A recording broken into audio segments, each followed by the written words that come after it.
York Hospital was built in 1896 to serve the farming district and is on the site of a convict depot opposite the town cemetery. The hospital was used mainly by poorer residents. Wealthier people were nursed in their own home, where surgery was carried out on the kitchen table or in the patient's room. The building is now owned by the National Trust, which leases it to the state government as a youth hostel. In January 1980, a group of 5 adults and 28 children from a little athletics club 144 kilometres away travelled to York Hospital for a camping holiday. But their holiday was to become a nightmare. We were told not to go upstairs at all. Did you go upstairs at any stage? Yes, we went up the first night. The reason we went up the first night, because it was such a very, very hot time, and the children were very hot. And I suggested, if we had a look upstairs, being up high, there may be more breeze coming through for the children to sleep up there. And, of course, Paul and Mrs. Kramer went upstairs, but when they came downstairs, they were very pale, and they said there's something wrong with the place up there. We went up there with torches, and we got midway along the dormitory, and our torches went out. We had this howling wind coming down from the chimney, and with 47 degrees outside, there was no way that there could have been any wind. We walked past the fireplace in the middle of the room, and both our torches went out. Now, at first I thought it was just my torch blowing, so we walked back 3 or 4 times, and again they went on and off, you know, corresponding as to when we were in front of the fireplace, and there again when we sort of came past the fireplace. But again, every time we walked in front of the fireplace for about 2 or 3 metres, they actually went off and came back on again.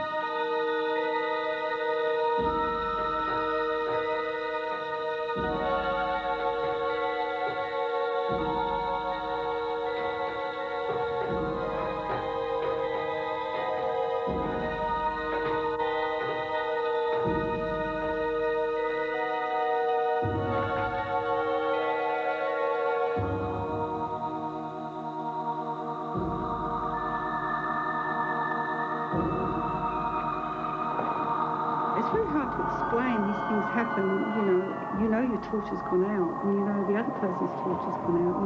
We sort of looked at the torches to see if there's anything wrong with them. As I say, they came back on their own accord. There was a foul smell which came from the small attic which was up the top. To me it smelled as something dead, sort of like a dead animal or something, a very, very foul stench. They said, well, you couldn't put the children up there because there's something strange up there. And then we're sitting there for a while, and this terrible moaning noise started. Well, at first you'd say it was the wind, but then when you look and you say, well, there wasn't any wind. It was so hot and still at York. So it wasn't wind, but then it got louder, and was a definite sound of a woman crying, in pain, moaning.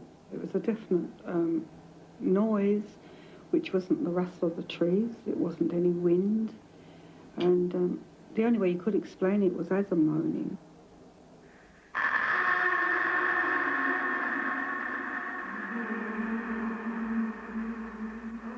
It was frightening. It was very frightening because you'd swear there was someone up there in terrible pain. But I mean, because there wasn't anyone there. Why did you not leave then? Well, we're in a position, to be honest with you. As I said, we hired a bus, and Maureen's husband was kind enough to take the day off and drive us there, and he was to pick us up in a week's time, and that's all we could do. We had no transport there. We didn't have a car. Little did we know these kind of things would happen. I mean, you wouldn't have gone in the first place, would you? But at this early stage, did you think the building was haunted, or did you think something else? Mrs. Kramer had thought the place was haunted. And of course, I said, don't be stupid. You're imagining. The imagination's running a little bit wild here. And of course, Paul said to me, you know, Mum, there's something definitely wrong here. Well, the first thing that happened that morning, Maureen and I got up to get the children's breakfast. We went into the kitchen. We got the milk. And I had this crockery jug, which I put on the bench. And I walked across to Maureen. And the next thing, out of the corner of my eye, I could see this jug lift and come across, just float straight across the room at it. I just stood there watching it. I couldn't believe my eyes. It moved and it came to the end, and instead of toppling off like things normally do, it just floated.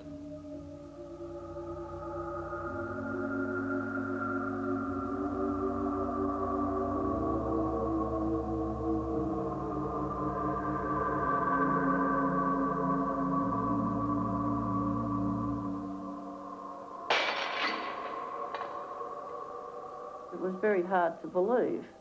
And of course, I thought then, well, it didn't just fall on the floor, it definitely floated. And of course, Maureen and I stood there shocked. We were shocked. Then the next thing, the stove would turn on and off. While you were using it, it had just turned itself on and off. It was a very queer thing that kept happening in that kitchen. Did anything else around the place move? Yeah, and the doorknobs. You'd be standing outside and they'd be spinning. Just absolutely spinning. And there was nobody else on the other side or anything because we checked all that. But they were just spinning, the doorknobs spin. For some reason, I was just walking past the main staircase which went upstairs and came to my notice and getting one of the ladies, there seemed to be blood coming from within the staircase, sort of running out on the outside of the staircase. The actual lady tasted it to check that it really was blood, and she said it was, and it definitely looked like, I didn't personally taste it, but she did, and she said it definitely tasted like blood, and it certainly looked like blood.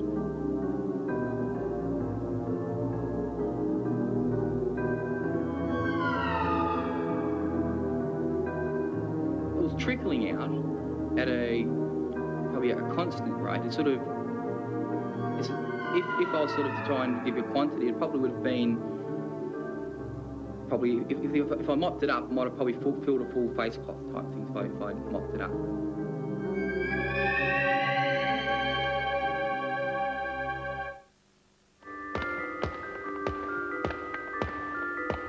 Well, the worst thing that happened there, we had a little girl there and she was playing, running along the hallway. And the next thing she screamed, and of course when she came down to us, her wrist was cut right open. Terrible gash she had. The girl was actually somehow thrown through the window, arm first. She, I think, from memory search, had 12 or 15 stitches inserted in her arm.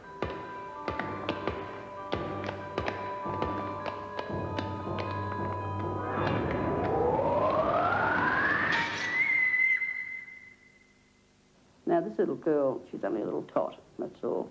It would be impossible for her to fall and her arm to go through that glass. It was too high for the child. How high was the glass from the floor? Probably at 3.5 to 4 foot. How tall was the girl? Well, she was only about 8 years old, probably, there again, probably 4 foot herself. They had to get a plank of wood and smash the glass out. It's the only way you could get it out. So we couldn't work it out.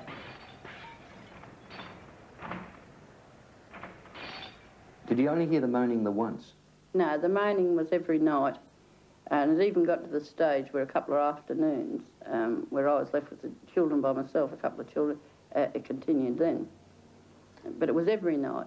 You know that there are people watching saying, what a pack of nonsense. Oh, yeah. We've sort of been through this before.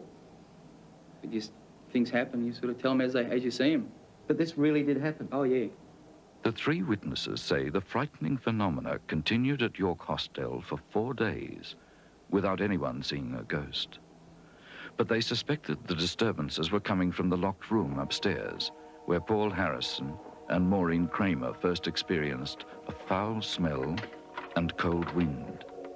Legend has it that in the old days, patients who had died and those who were about to die were kept together in that section of the hospital. Locals call it the morgue or dying room. And it's said that on certain nights, the ghost of a former matron who died violently at the old hospital can be heard moaning as it wanders along the upstairs wards. On the final night of their stay, something happened which forced the 3 adults to gather their courage and pay a last visit to the dying room on the top floor. I saw what I can only describe as an apparition on the stairs. It's just like a fleeting object. I can't really describe what it was. All I know is it was absolutely petrified me. She said to me, there's something floating up the staircase. Because as we turned around and looked at her, her face had changed completely. You'd never recognise the woman.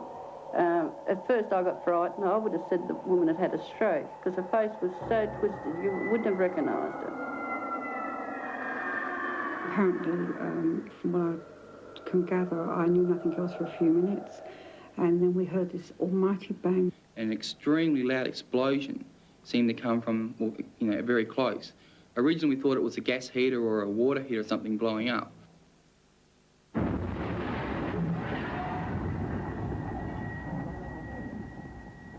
I had to investigate. I couldn't work it out.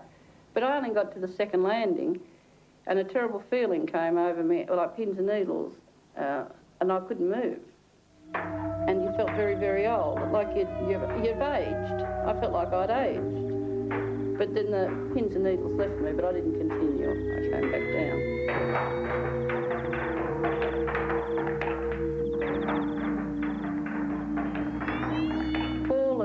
Mrs. Kramer continued up and looked in this small room. It was open. It actually blown open and it was fixed right the way back. The bolt was back and the lock was off. Did you get any sensation while you were there from that particular room? Yes, I couldn't put my foot over the threshold. I felt nauseated every time I went near the place. It was uncanny. It was only a very, very small room and there didn't appear to be anything in there. But the smell was still in there. I was going to go and ask for help to take these children out that night because I said I can't stay here another night. But we had to. There was nothing more we could do. What did you in fact do then? Well, we all went into the one room. I know it's going to sound silly, but we had, one of them had a baseball bat, cricket stumps, and even one of the ladies had a can of pressure-packed fly spray. I know it sounds so stupid. What we're going to do with it, I don't really know, but then we had, well, everything was quiet for a while, and then this friend was with us. She was laying on the bed, and she started screaming out, they've got me by the throat. And of course we said to her, wake up, you're having a sleep, but she wasn't asleep. And because when we turned the light on, I said, you've only had a sleep. I said, it's been too much for you. But when we looked, there's definite marks on her throat. And of course, I think that was the last straw. I mean, that definitely. She said she had me by the throat, and there was definite marks on that woman's throat. She said to me, don't go on your bed, there's something at your window, Joan. And I said to her, no, I said, there's nothing at the window. But I did, I pulled the curtain back, and there was the figure at the window. Can you describe it? It was a very big woman, very, very big woman, like matronly sort of a woman. And all you can see, it was the body, the head, but her arms were folded like that. Yet I lifted the curtain, and it shows you what shock does to people, because I must have been in shock. I just kept staring at it.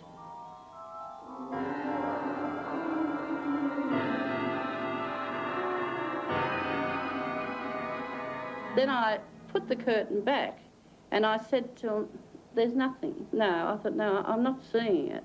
So I laid on the bed and I thought, no, I've got to look again. And I did look again and it was still there.